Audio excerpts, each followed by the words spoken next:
আমি রয়েছি রাজধানীর মিটফোর্ড অর্থাৎ পুরান ঢাকার চকবাজারে মিটফোর্ড হাসপাতালের ঠিক সামনে। আপনারা জানেন যে গত ৯ জুলাই আলোচিত সোহাগ হত্যাকাণ্ডের যে ভিডিওটি গতকাল দুপুরের ঠিক পরে পরে কিন্তু ছড়িয়ে পড়ে সামাজিক যোগাযোগ মাধ্যমে। এরপরেই কিন্তু সেই ভিডিওটি ভাইরাল হয়ে যায়। এরপরেই কিন্তু প্রতিবাদের ঝড় উঠে সামাজিক যোগাযোগ মাধ্যম সহ সবে হত্যাকারীদের বিচারের দাবিতে বিক্ষোভ মিছিল বের করে ছাত্র জনতা। দর্শক, এই মুহূর্তে যেই জায়গায় দাঁড়িয়ে রয়েছে সেখানে রয়েছে সেই আলোচিত পাথর, যেই পাথর দিয়ে ব্যবসায়ী সোহাগকে একাধিকবার আঘাত করে হত্যা করা হয়। এবং এই পাথরটি দেখতে কিন্তু এই মুহূর্তে এখানকার যারা কৌতূহলী জনতা রয়েছেন তারা কিন্তু ভিড় জমাচ্ছেন। তারা এক নজরে এই পাথরটিকে দেখতে এসেছেন যে পাথরটি দিয়ে একাধিকবার আঘাত করে সোহাগকে হত্যা করা হয়েছে।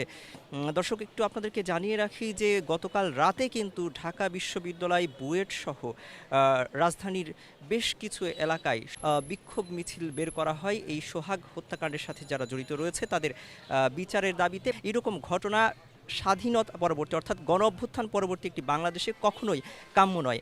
এই ঘটনায় এখনো পর্যন্ত প্রশাসনের যে ভূমিকা সেটি নিয়েও প্রশ্ন তুলেছেন কেউ কেউ।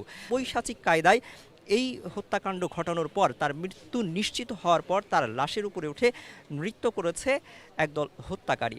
কেউ কেউ অভিযোগ করে বলছেন এই হত্যাকাণ্ডের সাথে যুবদলের নেতাকর্মীরা জড়িত।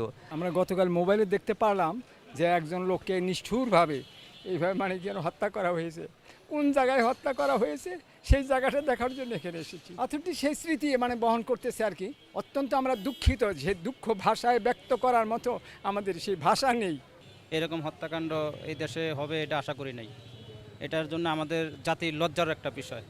এই হত্যার সাথে যারা জড়িত আছে তাদেরকে খুঁজে বের করে তাদের শাস্তির আওতায় এনে তাকে শাস্তি দেওয়ার জোর দাবি জানাচ্ছে এবং কি ফাঁসি যেন হয়, সেই ফাঁসির কার্যকর হোক, আমরা সেই আশাবাদী। তারা বলছেন এমন হত্যাকাণ্ডের ঘটনা যেন আর না ঘটে, হত্যাকারীদের দ্রুত বিচারের আওতায় এনে ফাঁসি কার্যকরের দাবি জানাচ্ছেন কৌতূহলী জনতা।